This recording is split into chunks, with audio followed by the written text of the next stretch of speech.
Tesla's an enigma. Nobody knows anything about Tesla. I don't even think Tesla knew about Tesla.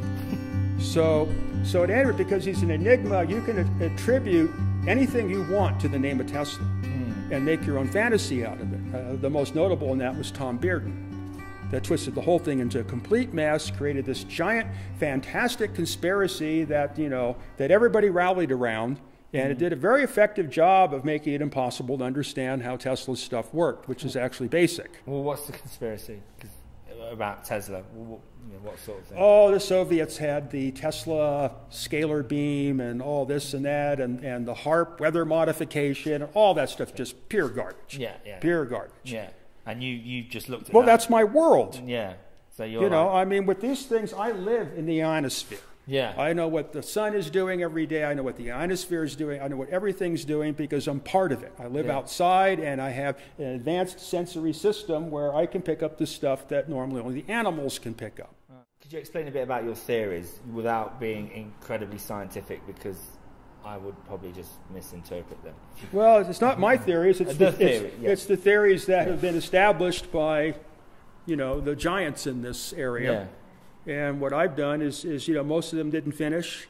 There's a lot of conflict. So the physicists got in and mucked everything up. Why the physicists? They do that. They are the enemies of electricity. Okay. In the mind of the physicists, electricity does not exist. Oh, okay. And in fact, electricity in general is despised. So that's one of the complications I have, is I always approach stuff from an electrical standpoint, and physics does not allow that. Okay. It's not allowed. Well, I had discovered Tesla's transmission system on my own, not knowing Tesla. Okay. And what via RCA. Oh. And what is Tesla's transmission? His telluric transmitter, what he was going to do at Wardenclyffe. And what would that do? That was to transmit signals through the Earth to other parts of the world. Okay. With the eventual goal of, power transmission. Okay, so you could be like in Sydney, Australia, and they could transmit up to London, England. Yeah, they didn't have any of that back then. No. There was no radio. Tesla was inventing the radio. Yeah, of course, yeah. So Tesla's system uses a different type of electricity than's in use today. So you could say that that's my theory. Tesla never gave a theoretical base for... You want to go inside and sit down instead of standing out here? Yeah, let's do that. I built a giant laboratory in San Francisco with about 25,000 pounds of equipment that RCA gave me, which of course was promptly destroyed, and all the equipment was lost, such as always in my life. Who destroyed it? Real estate action. That's how I lost Landers. Okay. Plus there's other forces that made sure the Landers station got destroyed too. Yeah. Who are these other forces, do you believe? Well, I really want someone to figure that out for me. In fact, if I was rich, I would just find some FBI or CIA guy that wanted to do some moonlighting, and I'd pay him about, $4,000 an hour to write a book about me. But it's definitely a group.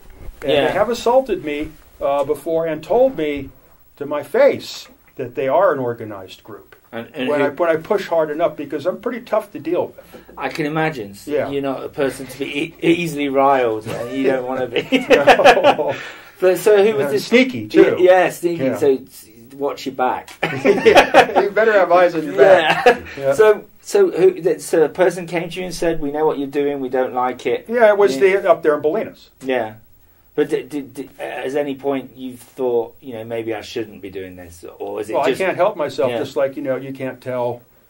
Yeah, you're born to do it. What are you going to do? You can't tell, something that does something. You can't tell a squirrel not to eat pine cones. It's not going to work. It's not going to hear what you're saying. It's just going to keep doing it. But what are the implications of your experiments? Because there must be some implication with your experiment that is pissing people off, and they don't want you continuing. I think it's because it's completely iconoclastic to the whole Einstein idea of the universe. Okay, yeah. I think that's what it is. There's real heavy racial elements involved. Yeah. Of racial hate. Yeah. Also, that are involved in this. Yeah. That are, they've caused a lot of problems on this planet and still are causing problems on this planet. Yeah. And I end up in the middle of that. So it's an ongoing sort of conflict that you kind of wandered into. Yeah, it's just I'm the guy that, ended up in the wrong place. So forgive my ignorance, and please don't punch me in the face if I ask this question. Is it about free energy? Because that's what I kept hearing and reading and people seeing. That's an obsession in people's minds. Yeah, it's free energy. If mankind had free energy, it'd burn up the planet. Yeah, probably. Yeah, so burn up the planet. Yeah. So Tesla's technology was leading to a technology that didn't use energy. Okay. Something else. The ether thing? Well, it's not defined. Yeah. Because we don't fully understand it. But energy was always recycled in Tesla's system. So Tesla used power, but he didn't use energy. That's where his situation was going. And Tesla always felt that there's enough potential energy in just the cosmic movement of the Earth, which, if you think about it, is massive. Yes. Well, I mean, right now, anything sitting in this room, like this pen, is moving through space at, 23,000 miles. Maybe an eighth of a million miles an hour when you add up all the movements, and those movements you don't even know about. And it doesn't matter if Einstein says there's no movement, it's all relative. It's still moving. Yeah. If you stop it, if this pen was to fall off the train, it would probably, blow up half the state of Nevada. Yeah. Yeah. So Tesla's thing is the energy is right there. So the Earth right there. The Earth creates the energy, and anything, you can tap into it if you're doing it the right way. But the thing is, how do you find that point of reference? In other words, where is the ground?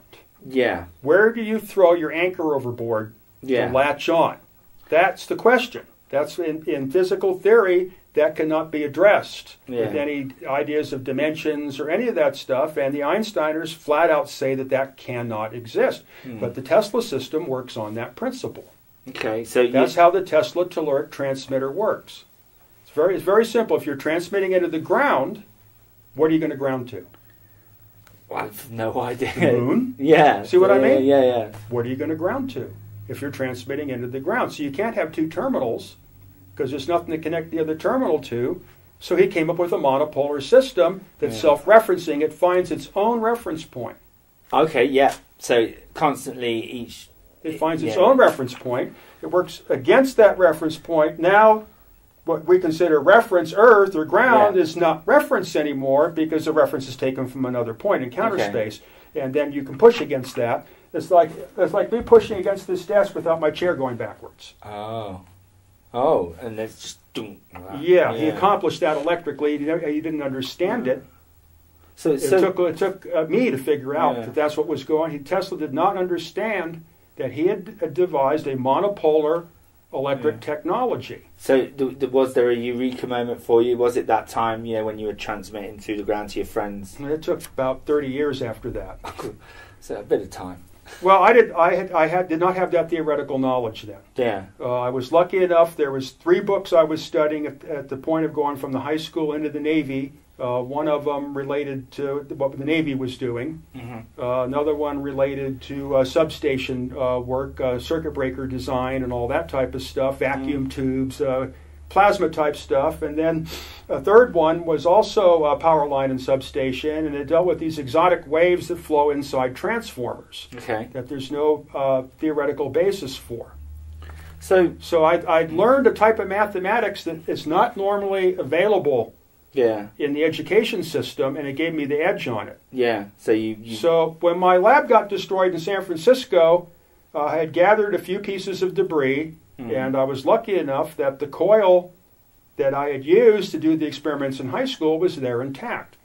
And I had learned about Tesla by then. Yeah. And was thrown back by the incredible genius of this guy, and the fact that I had felt, like everybody else, that I knew everything about electricity and there wasn't anything left to learn. After I read that biography, Prodigal Genius, by J.J. O'Neill, I realized that was all wrong. Yeah, you were still... No, it's wide open. Yeah. It was wide open, and I was at the doorstep of it. So you'd never heard of Tesla? No, never heard of Tesla, even though I had independently invented telluric transmission. Yeah, so great minds think alike.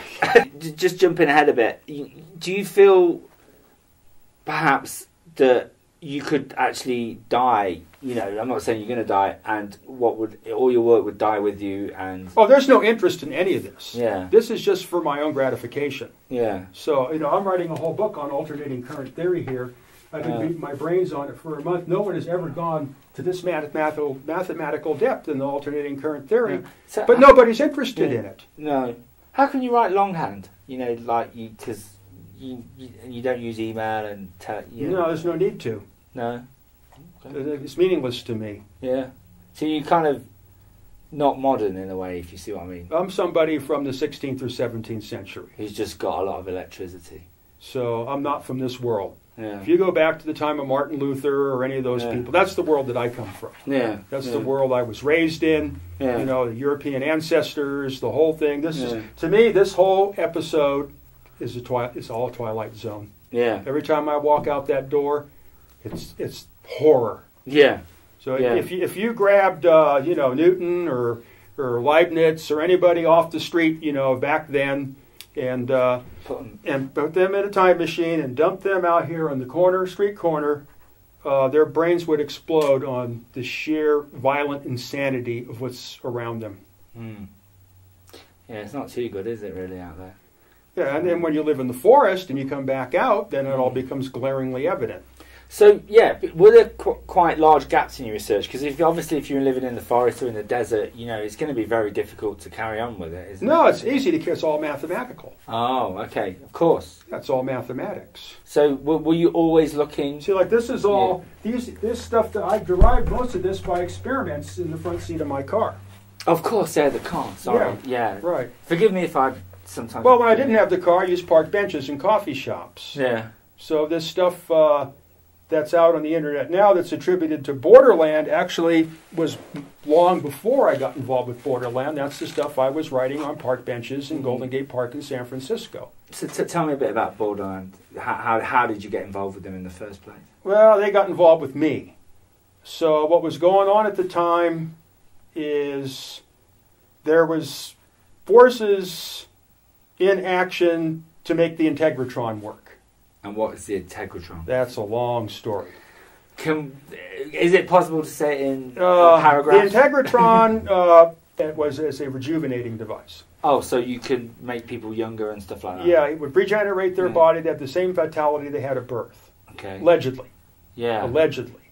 Now, I have no information this way or that way, how any of that would come about. I was never allowed to get to the point where I could at least start to get the thing operating. There's major insurmountable obstacles that I have to get around. But I'm good at that. But to get the thing running as he had envisioned, there was too much lost information, but it was karmic. Yeah. In other words, there was a force driving this to happen. Yeah. And so I rode that force, and I figured out enough about it, but at any rate, that's when Tom Brown showed up. Okay. So Tom Brown showed up because the Integratron is like a mecca. People come from all over to work at it, and we'd leave it open. We have open to the public a certain number of hours every day, and then people would bring in equipment or key pieces of information. Yeah. Great. It was really great experience. And then I built one of these first what I called the cosmic induction things there. Yeah. The first one was at RCA, but this was the second one. Okay. So I still had enough RCA equipment that I had stored at the shipyard that I put the thing together that made these fractal discharges and stuff that's now out on the internet that you can see. Yeah. So that was all started there at the Integratron.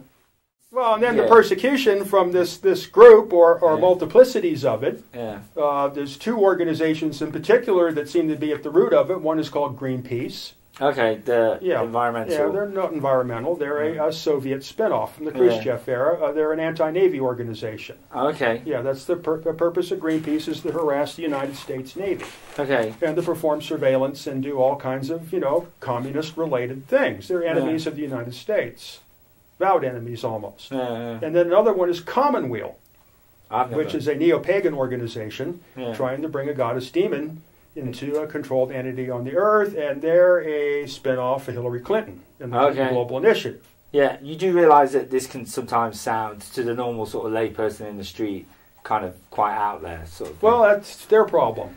Okay. I'm not into entertaining them. You're here to get the far out stuff, right? Yeah.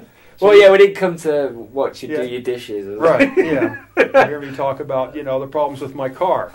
Well, actually, do you have problems with your car? Well, the problem is it's getting hard to find anything for it anymore. Yeah. And now I have to take evasive measures on that to try to whatever. And now it makes the value of the car so high that it's risky to drive it. Yeah.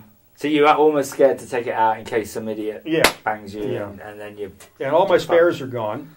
Can you not, if it's done 3/4, well, you said it's done 3/4 of a million miles, can you just write to Toyota and say, they might give you a free car? I don't want another car. They don't make those cars anymore. Yeah. So why specifically that car? Why does it's just everything about it. It's right. Yeah. It's the best car that Toyota ever made. Yeah. It's one of the nicest looking cars made, period. Yeah. It's built like a piece of military equipment. On top of that, it's converted. What? Oh, you've converted it. It's converted it to be off-road vehicle, tactical. It's got multiple voltages, 12 and 24. Okay. The entire engine and everything's all hand-built. Everything. All the rings, bearings, seals, the gears, everything's all hand-built. It's one of a kind. It's a unique on planet Earth. It's one of a kind. Yeah. It's up until recently, as long as I had the shipyard available to me, it was always, under a military maintenance program. Yeah. In other words, you don't wait for things. There's a certain number of hours. Yeah. You replace this bearing, you replace these brushes, or whatever. Yeah. Because I go places in that thing where if the car takes a crap on me, well, what am I going to do? I'm 100 miles in the wilderness. I can't have any problems. There can't be anything like that. Is there anyone that's helped you that you still in touch with? That you're still friends? Yeah, they're all dead. It's all gone. Yeah. Lockwood's dead. Reynolds is dead. Everybody's dead. It's all gone. There's nobody interested in this stuff anymore. I can't go back to any RCA buildings. I can't go back to there's all the surplus guys are gone. The shipyards, it's all gone. Yeah. But there are people interested, but they may not be for the right reasons. Because when we first heard about you, we were in Los Angeles earlier this year, and these two guys from Anonymous, the sort of hacktivist collective, they were raving about you. You said, you've got to find this guy, you've got to go out, and he's in the desert, you've got to go and find him and do a story on him.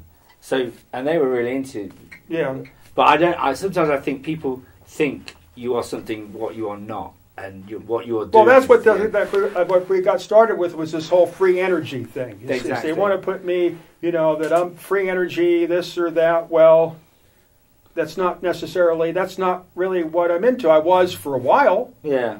When Peter Lindemann was involved with Borderland, he had gathered together a couple of people that were doing experiments, and then I did some experiments, and in my mind, so you can call this my theory, is that energy can be synthesized, and I've seen it. Yeah. In fact, one of the devices in my car exhibits that property. So what do you mean by synthesized? You make it like, apple pie. Okay. Apple pie is not a thing in its own. It's made out of apples, and it's made out of, grain, and it's made out of sugar, stuff like that. So energy is the same thing. Okay. And you can... So you should theoretically be able to assemble it from its constituent parts. Okay. So you figure out, say for example, it was made of apples and sugar and... Yeah, well, it's made out of magnetism and dielectricity and time. Yeah. That's what it's made out of. Electrical energy is made out of those three things. And you can synthesize them. Yeah, by mixing them together. And then that's why the free energy thing kind of came about. Well, the free energy thing is like a holy grail, it's been in everybody's mind since the year dot. There's meetings of the American Institute of Electrical Engineers in the 19th century, where at the end of the meeting, the guy expressed confidence that they were going to have a self-sustaining electrical system within a year or two. Wow. And these were wingnuts. Yeah. These were, some of the top-level electrical scientists in the country, if not the world.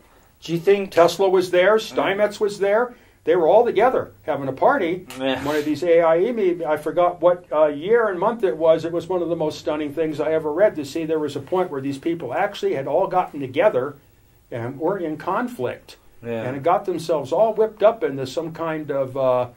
like hallucinogenic or frenzy, you know, like some kind of African native tribal zeal, until it just flowered into this. God, the things they came up with would just curl any physicist's toenails. Yeah. So you know a fan of a physicist, are you? Physicists are enemies of the electrical science. Yeah. Physicists want to control everything. Yeah. They want their theories to rule the universe. It's a religion, is what it is. It's destructive religion. Yeah, rather than it's faith based rather than fact. Well, it's all based on gobbledygook. Yeah. You know, the more theories you throw on this whole quantum thing is like insanity. Mm. You know, I mean, I've ran with nutcases on the street that's more sensible. These quantum people come up with, you know. So how, just you brought it up, like 11 years on the street. What kind of, because you get different type of people who live on the street. Were you like kind of, did you beg for money or did you just forage? No, I was never much of a beggar. I foraged. Yeah. So, and then there's always somebody wanted a circuit breaker box put in, or somebody needed this, or somebody needed that. In the 70s in San Francisco, it was a very cooperative effort amongst people. I had dozens of friends. Yeah. Dozens of friends. Yeah. So I always I did what was called alternating current living, where, I'd never stay in one place long enough to be noticed. Okay. And I had enough diversity of locations that I just kept in this dynamic flux of complete randomness. Why did you come off the streets again? It was Borderlands, wasn't it? No. It was just Captain Don Hughes. So he had a converted Navy ship. Yeah. What was going on is at the time, a friend of mine worked in the rock and roll production business. Yeah. So, that's kind of the real heavy drug use, all that kind of stuff going on. It's not really the best neighborhood to be in. No. But at any rate, that's where I was stuck, and I was earning my money. And it was fun, because I'm into music and, and electronics and all that. Yeah. So I build these, power systems for these people that eliminated all the hum and interference and fixed the audio, all that kind of stuff. And, my friends were involved working with me. So it turned out to be, I didn't like this. The guy I was working for also was a drug dealer. Oh. What kind of drugs? Just syndicate marijuana and cocaine. Okay. So at any rate, the stuff didn't really do me much good. I have the kind of chemistry where I can be around that stuff. I can partake in it, but it doesn't do anything to me. It's not a big deal to me. But it's really a bad environment. But it's the way it was. That's the way it is. You got to deal with this stuff. So at any rate, two guys showed up from this. They were mechanics on this Navy ship, and they went there to get their bindle of whatever. Yeah. And they'd seen this big switchboard I was building for this sound production thing, and it was made of Navy parts. It was built Navy way because that's how I do stuff. Yeah. And they go, we have these things on the ship. And they go, they're not working. Can you come to the ship and fix this stuff? Oh, okay. So at any rate, you bet. Yeah. So at any rate, I come down, and I look at the switchboard, and I go, well, that one, I don't know, not much I knew about that, but this. And then I look and I go, well, that's screwed up too. And they go, oh, can you fix that and this? And they can fix this and that and the whole thing. And then all of a sudden I'm around there all the time. Mm. And so the owner of the ship, Captain Don Hughes, shows up. And, I'm starting to wonder who this guy is running around in his engine room that doesn't like to talk to people. Just has the switchboard all the time. This is you're a military ship, isn't it? Yeah, and you're a civilian who's got. Well, no, it's civilian now. Oh, okay. Yeah, civilian now. But at any rate, it's a Navy ship. The Captain Hughes just got screwed royally by the people who are working on it that wrecked one of the main engines. Yeah. And we're going through all that, and so he kind of started the well, who is this guy? And I don't really like people and want to talk to people, and he's pretty standoffish, but he starts to see that I'm around, and all of a sudden all this stuff's starting to work. Yeah. So he gets into talking to me, and he says, oh, well, you need a place to live. You can have a stateroom here on the ship. Okay. And he goes, I'll give you $200 a week to do whatever you want. Right, in the 1970s? Yeah. He goes, do whatever you want, not really putting anything on you, but just keep doing what you like to do. And he was curious of what these notebooks were I carrying around all the time, and I told him about Steinmetz. Mm. And that really tripped him off. Okay. He went to Steinmetz High School in Chicago. Oh, so and he had a rough life too. He was a cop, a bar tender. He was a street person. This guy went through all kinds of stuff until he eventually became one of the top maritime pilots on San Francisco Bay. He was the guy in charge. He was the top guy. Yeah. This guy ran the deal. Yeah, the port couldn't tell him what to do. He told the port what to do. Okay. So this was a good person to be allied with. Yeah. At any rate, he had this cocaine problem on his ship also. Yeah. So my job there not only was to, start overhauling the ship, but start to put pressure on the scene. Yeah. So I put pressure on the scene. I just have my voodoo exorcism. Yeah. So it really stunned him. Okay, he didn't know how to react to the fact that, that I can be amongst these people but not. Yeah. Be the same thing, and over time I managed to get the whole thing abated. Yeah. Get the whole thing abated, found out, where his ship had been screwed up and get the whole thing together, and him supporting me for I worked on that ship for 4 years. I rebuilt the entire thing, me and one other guy. The entire ship, from top to bottom, including repainting the 35,000-gallon fuel tanks, the whole thing. That's where I learned about a lot of this stuff. So what's been the longest sort of continuous... So Captain Hughes is the one that got me off the street. Yeah. When we got to the shipyard to have the bottom overhauled and all that, they wrecked the ship by putting it on the wrong blocking plan. Then they sabotaged the shipyard, which I told you about. Yeah. Then from there I went to the Integratron. Yeah. When I went to the Integratron, something happened.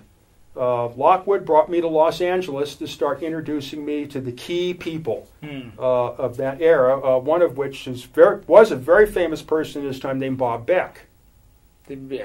Robert Beck or Bob Beck or Bob Beck, what do you call him? Bob Beck. He was very heavy into started the Psychotronics Association, the electronic medical movement and all that there in L.A. He picked up on things like Ruth Drown and all them left off. I don't know if you know much about radionics and not much that kind of stuff. No, I'm like literally the worst person at science. Yeah, well, this is science you won't hear about. Yeah, so I'm not very good at it. Yeah, so these people all got punished. But at any rate, Bob Beck and his crowd, it was agreed upon that, let's have Eric show up at one of our monthly meetings. So I show up and...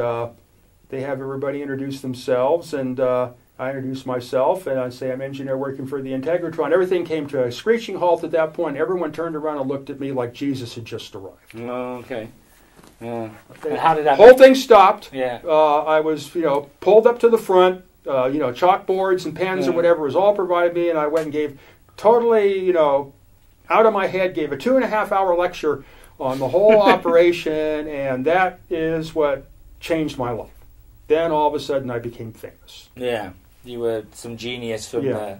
So that supported all that. And then when the Integratron crashed and Borderland embezzled the funds to move the laboratory, then I went back to work at the shipyard. Yeah. So what I had done had saved the shipyard from being destroyed. When I came back, it was like the return of General MacArthur. People came out of the offices and put their arms around me. I was already famous for blacking out the town of Richmond with one of my experiments. So the port, and everybody were so happy to have Eric back to kick ass. And no one else likes playing with salt water and 12,000-volt power lines, but Eric does. So we can get him back in here before the place blows up underneath our feet, which is getting ready to happen. So I went back to work there for about 4 years and built a lot of stuff. But because I was working as an electrical engineer, it didn't give me much time to do any research. So that all took a crap. Yeah. And then what was left of the laboratory was scattered to the winds. So what year are we talking now? 1988. Okay. Yeah. So by about 90, they sank the ship that we built on the first job, and everything was just going to hell. So I quit. My partner, David Franklin, and myself decided we were going to go back to the RCA station was still active in Bolinas. We were going to put our own station in there. We started doing that and just drop out. Just drop out. We'd made enough money there that, we're just eat out of garbage cans and get on welfare and just, build our own thing. And I got, reconnected with the station and all that. And then the syndicate had the whole place destroyed. Well, They had the county SWAT team come in with bulldozers and destroy it. It was like Waco. Yeah. Jeez. Yeah. Why? They were hoping, to confront me and kill me, but I don't work like that. Yeah. So, at any rate, what the voodoo did was nearly destroyed the town after they destroyed the station. Explain. Could you? Elemental water. Oh, just got into the water table. They got into the antenna system, and when they screwed the antenna system up, it caused that etheric disruption. Yeah. And it rained for over a month, destroyed the entire water system of the town, knocked the power out for weeks. Nobody could get in and out. And every time I came back to town afterwards, the event would duplicate itself somehow. So you were like the lightning conductor. Or I was the catalyst for that energy. The Rain Man. Yeah, the Rain Man. So you mentioned etheric force. Is that how you pronounce it? Yeah. What is that? Could you explain? No, nobody really knows what it is, and it does its own thing. Okay, but what do you think? I don't. How could you describe it then? I don't. So it's just this thing that's there. Yeah, it's things that you can't describe. It's indescribable. Do you think you would ever be able to describe it, or is it just unable to? It's very nature. Well, none of it's nothing. There's nothing known about electricity or any of that type of stuff. Yeah, but Nothing people think they know, like because they know the fairy tale they're told. That's why they think they know. If you look at from people's point of view, they like I go to over there and I switch a light switch. It comes on. It comes off. Yeah, that's electricity to most people, isn't it? That's what they think it is. Yeah, they don't even have a conception of it, really. No, so it's too abstract. Yeah. Well, what's the worst time you have? What's the worst incident you've ever electrocuted yourself? Can you remember? Well, there was one. I got a bad one when I was in about the 5th grade, hand-to-hand shock off of like a 450 volt power supply. So that taught me real clear. It burned in my mind that you don't hold on to two things when you're working with electricity. So when this... Then the next one is in high school, somehow I spaced out and I forgot to turn the switch off on the 15,000 volt power supply that was part of one of my experiments. And I went and I grabbed onto the terminal, and fire was shooting out of my shoes and my hand was smoking, and I figured that was it, But the arcing, because I always had heavy rubber shoes, I was like Tesla, I always made sure to get shoes that had insulation and had a rubber mat, but the 15,000 volts was arcing through it, but intermittently. So during the intermission, I threw myself away, and so there was flames coming out of your shoes. That's not a good day, is it? Yeah, and then another one was a switchboard explosion. Yeah. The explosions actually can be worse than the shocks. Oh, yeah. Yeah, because they're Hiroshimas. Yeah. Well, yeah, so at any rate, it turned my glasses into sunglasses because of the copper on them, and shortened my beard. And my shirt looked like Swiss cheese.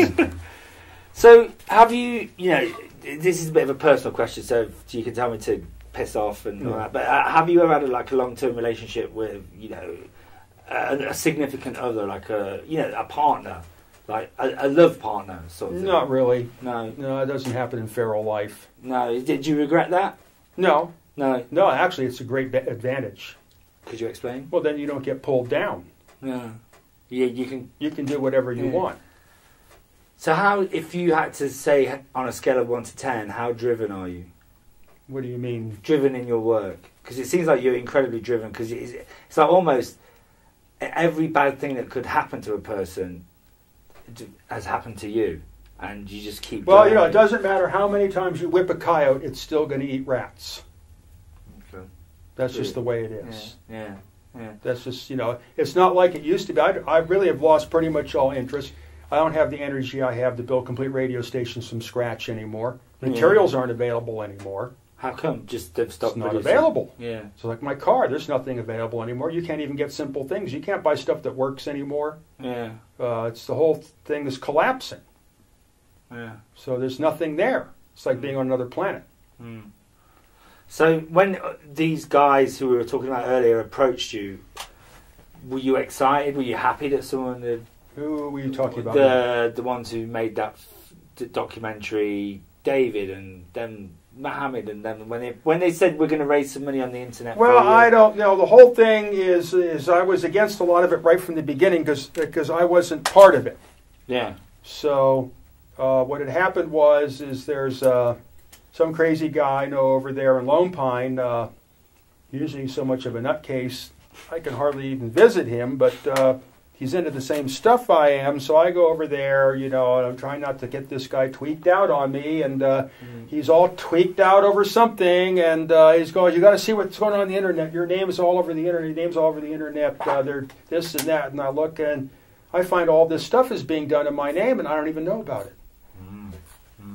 And how did you feel about that? Well, I didn't like that at all. Oh. And then I started receiving reports from other people that, things are being put out that said that I said it, that I didn't ever say at all. Yeah. So then I made a point of contacting this guy and told him that I didn't like that. First I tried to write him a letter and it got sent back. And then I told him, if you're going to be doing anything in my name, you better come out here in Lone Pine. We better talk about what's going on. This guy, he shows up, and draws me out of the bushes. I didn't want to be involved with people. Okay, he draws me out of the bushes. I'm a bush person. I'm considered 100% disabled. I'm a senior citizen and all that. I'm not into getting wrapped up into a lot of stuff, but he had enticed me in that I'm going to help you get a place where you can work on your stuff. Yeah. And I fell for it. Yeah. Why particularly here? So what it evolved into is we're still trying to get all the facts together on this, but we have a pretty thorough investigation. The facts have all been documented into a whole report. Yeah, but they accused you of being well, of course, they all throw. They're a liar always throws back the very thing they're doing. Yeah. So when they came out here and all that, they were very abusive to me. Yeah. So, in what way? Violently abusive to me. Well, they were pushing you around. And just like would snap at me viciously, extremely argumentative. They would break things. They'd put things places where they weren't supposed to be. Yeah. But do you think that could just be a case of you like to be in your own space, and here comes some two clumsy guys from the internet, and they're clumsy? Well, if you're clumsy, acknowledge it. Yeah, yeah. If you're going to keep doing something negative and get me to the point where I have to be insistent that you stop doing something that is counterproductive or negative, is going to make something break, and then you lash out at me afterwards. Well, then something's wrong. Then what I had determined is I was in the way of their party, and what they did is they went off and had a meeting where they decided they were just going to jettison me, and somebody had got hip to that and alerted me to it. Plus, I'm psychic on that anyway. But it didn't work like that. There was something went wrong, and that was Aaron Murakami. He showed up. Yeah, and because they don't like him, do they? They don't like him at all because he figured the whole thing out and took them on. Yeah, but otherwise they would have got away with it. Yeah, but they say that he came and swooped and took you from them. That's their kind of viewpoint for it. Well, that's the liar is always inverts. Anytime, all you have to do with that type of liar is multiply anything they say by -1.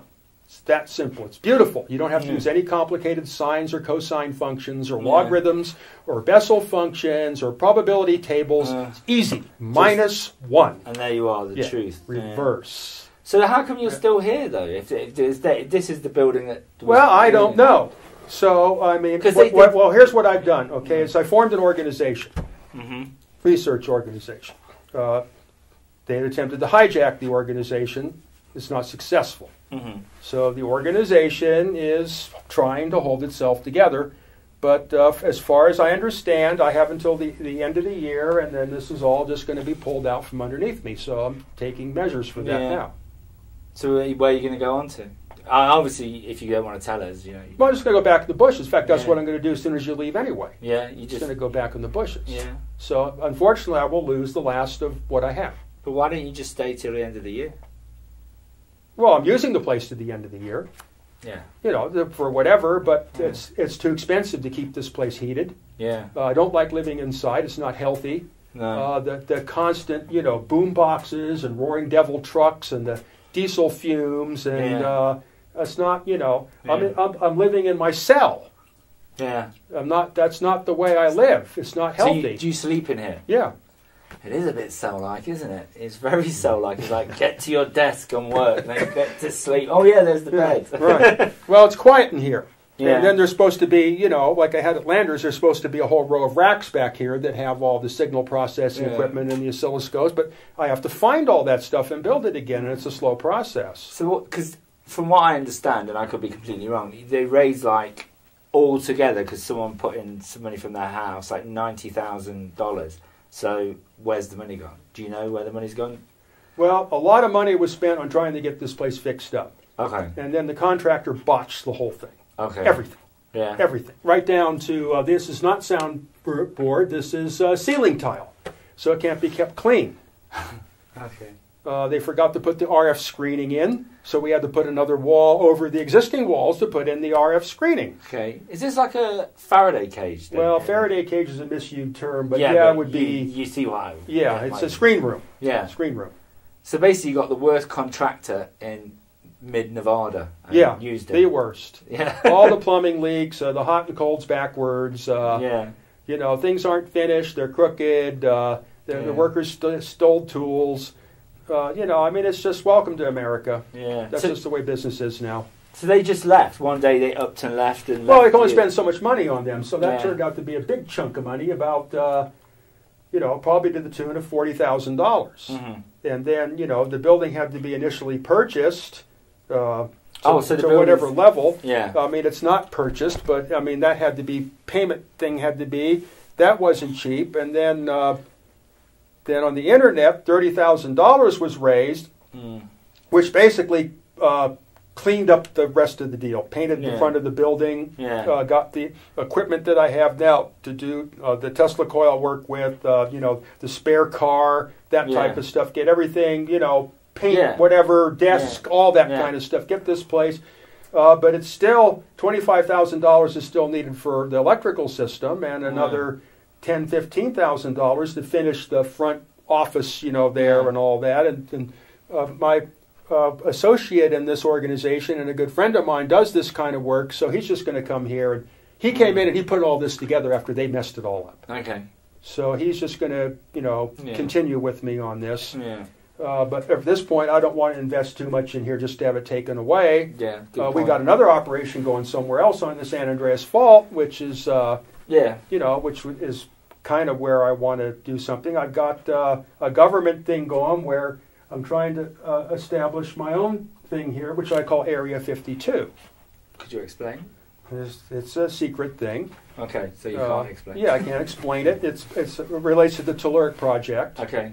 There's massive facilities that have become abandoned in this Area 51 has a perimeter around it, and there's abandoned telephone facilities and other things, so I'm working it out with a government relationship that's made available for my research. But just to, actually, there's a couple of things. One is about the earthquake detecting machine. This is the earthquake thing. Yeah. And so could you explain that a little bit? Well, the earthquake thing is based on the fact that earthquakes generate radio frequency signals, but only major earthquakes generate them. So that's perfect. So if there's a way to isolate these signals and to, you know, detect, isolate them and filter them, and that's what I had at Landers, is I had a system, proven working system for advanced seismic warning. But that's all destroyed. Because you could become a very rich man with a system like that. No, you can't. You can end up a very dead person, and that's part of the reason why Landers is destroyed. Yeah. But why you cannot have any electrical theory or operation in the Einstein reality. Yeah. So if you're going to do anything with earthquakes, it has to be in the realm of physics. It has to be mechanical. Yeah. As soon as you say anything electrical, they're out to get you. Yeah. That's the problem I'm having. Yeah, it's very... So now the whole thing is secret. Okay, originally it wasn't that secret because I wasn't going to portray it as an earthquake detecting system. Oh, what were you going to call it? Well, it's just simply the Telluric system in general. Yeah. It's just a system in general, as I also have communications ideas for it, which also tend to, like the earthquake thing, have a way of wanting to become restricted information because the users of the communication system will want it like that. Yeah. Yeah. So now when Muhammad got involved in the thing, now it's all top. Now nothing can be said about anything at all. Yeah. He wrecked it for everybody. But they watching the video again and again, you know, you haven't seen it, so it's difficult. But they said, you know, you got to a point, and then you turn around and said, well, I'm going to go away for 3 months now and give some lectures. I've got to write a lecture. That's, yeah, and it's almost like the work got to a certain point. There's never possible to do any work here. Yeah. There's no materials. There's no money. There's no equipment. Yeah. Well, that's exactly. This is the work I'm doing here. This is why I came here. But okay, I came here. The original I made it very clear is that I'm not really into a lot of this stuff anymore. Yeah. Okay, it's that the situation at Landers has left me 100% disabled.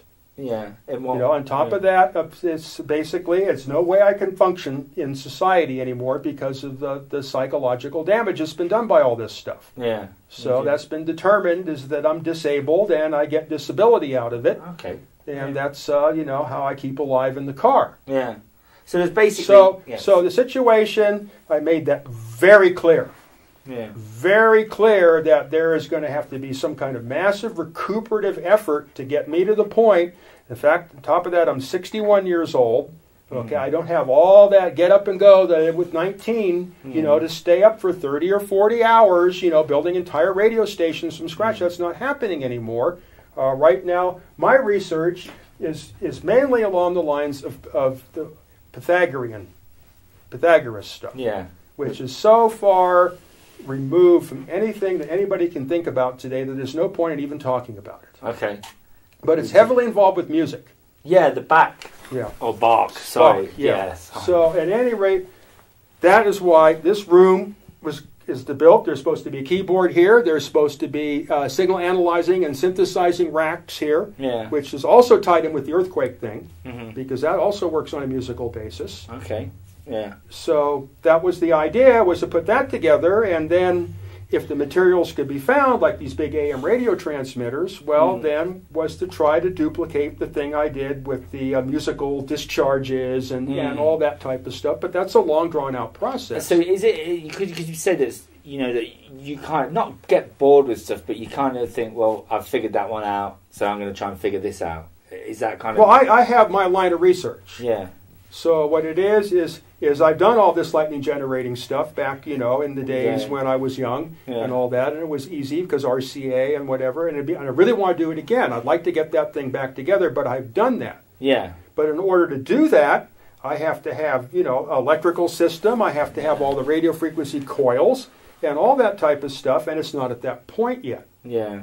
So I don't have the Pythagorean thing here, other than I have the way to listen to the music. But what happened is when I found out that these people had taken me for a ride, okay, and that this whole thing was a trick, I drove away.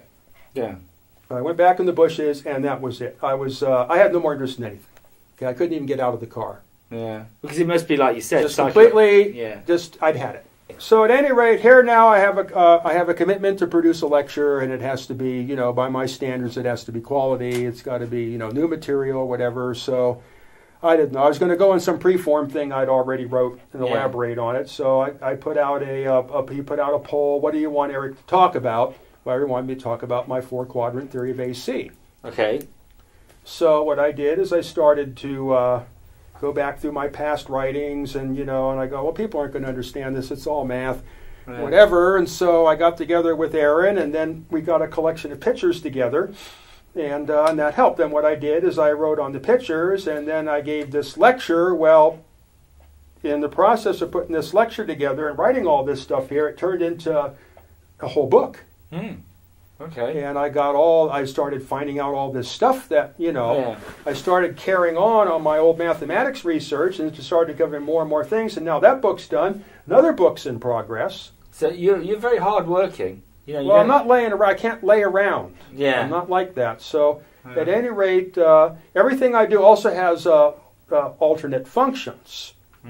So, the AC book, of course, sprang out of the lecture, which was the purpose. But this particular book I'm putting together now has something to do with a certain relationship with what the power company's doing and all that. Yeah. So before I get involved in any type of governmental action or any type of stuff dealing with high-level things, I have to be a complete expert in the field. Yeah.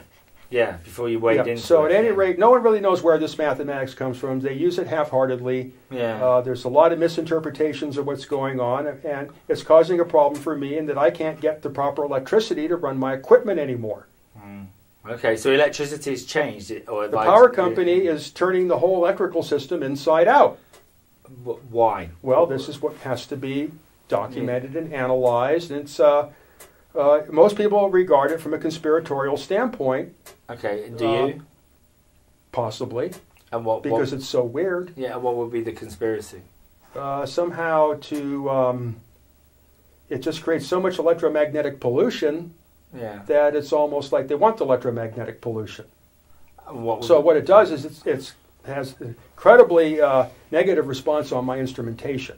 Okay. That's the complication. Yeah. The other complication is what's being called three-phase power is not always three-phase power anymore because they're changing the connections in the system, and you don't get three-phase, and it's not only causing a problem with my equipment, but it's causing problems with everybody's equipment. Yeah. There's no ground fault protection.